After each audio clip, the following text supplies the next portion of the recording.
So yes. So video two. I've also been a part of yoga sessions and groups and stuff.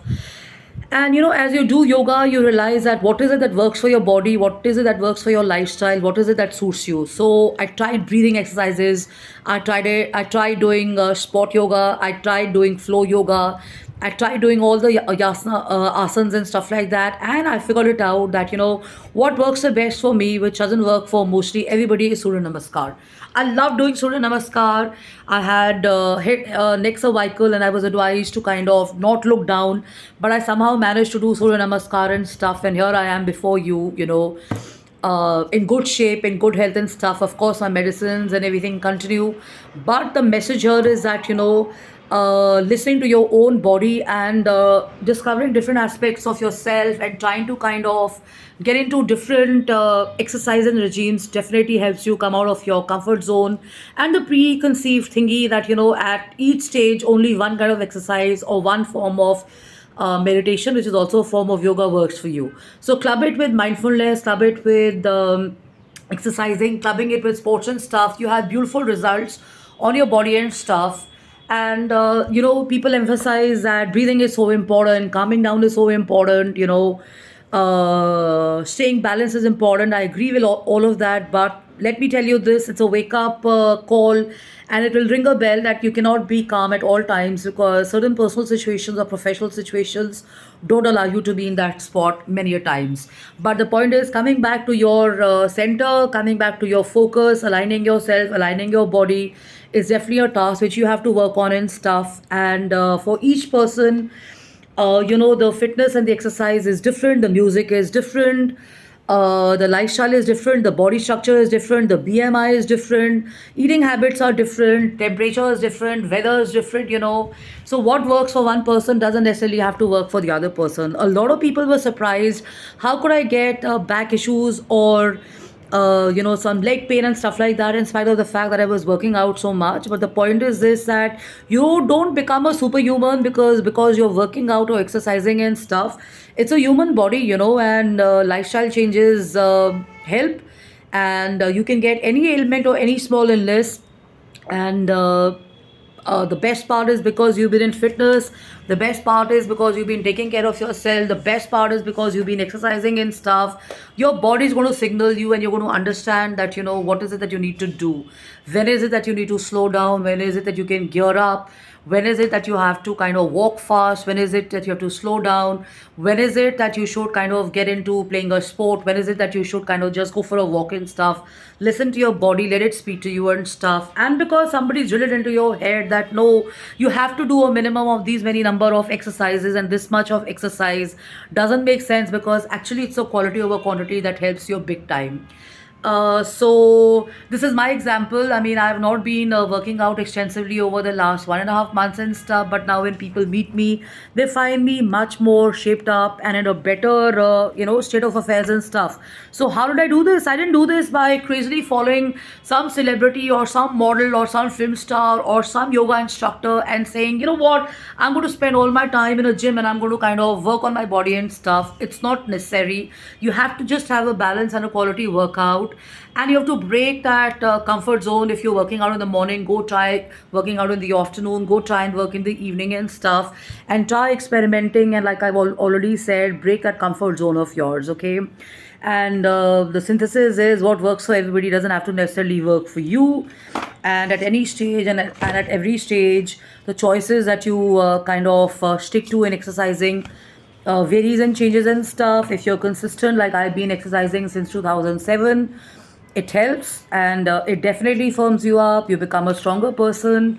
And gymming with yoga or with mindfulness and sports and stuff definitely kind of gives you a better mindset and a mental setup. Your survival instincts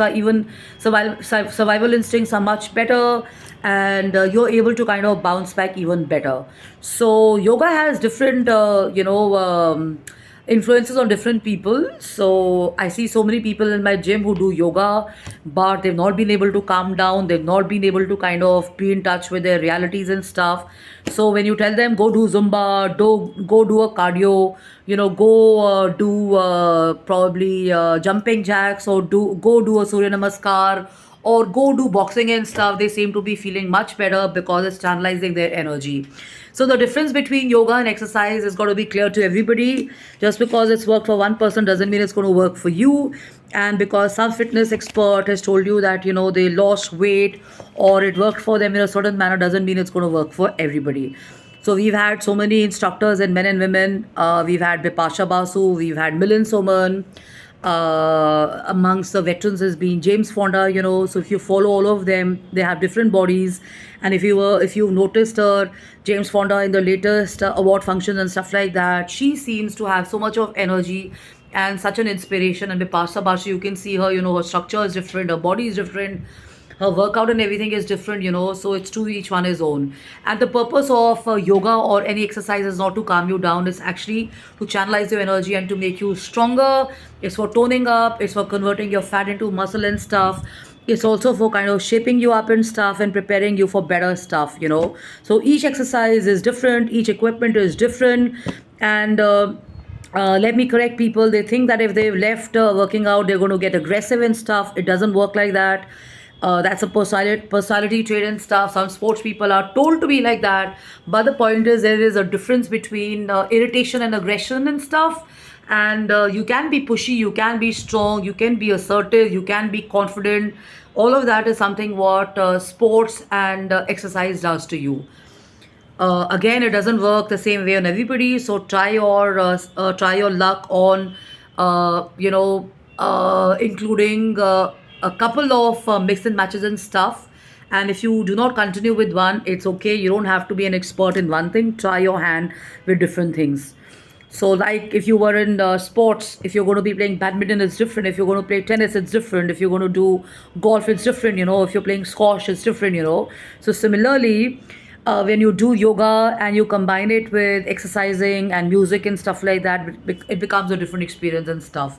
So I'm Jashin Kapani. I'm on jkapani@gmail.com, jashinkapani.im@gmail.com, Jashin Kapani office@gmail.com. And I feel awesome to share that I'm feeling much better and stuff. And it's only because of exercises, and it's only because of spirituality and stuff like that, and practicing mindfulness and happiness, that I seem to be kind of on the right track and stuff. Okay, so in Hindi they say लगे रहो मुन्ना भाई, तो लगे रहिए, exercise करते रहिए, fitness को छोड़िए मत, एक्सरसाइज कीजिए, but try and practice mindfulness and try and practice spirituality as well, because it gives you a different dimension to a lot of things about how you think about work, personal relationships, your own body, your own outlooks and stuff like that. Okay, so love and luck and take care. It's going to be summers in Delhi and other parts of the world, so it's going to be the swim bodies and stuff like that. So try going in for swimming and stuff, and look after yourself and stuff. So next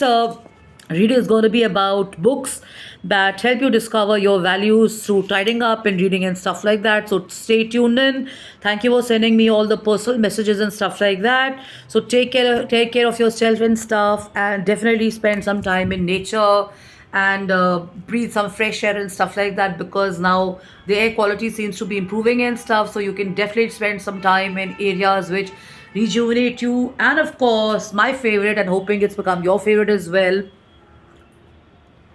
soak up some amazing chais.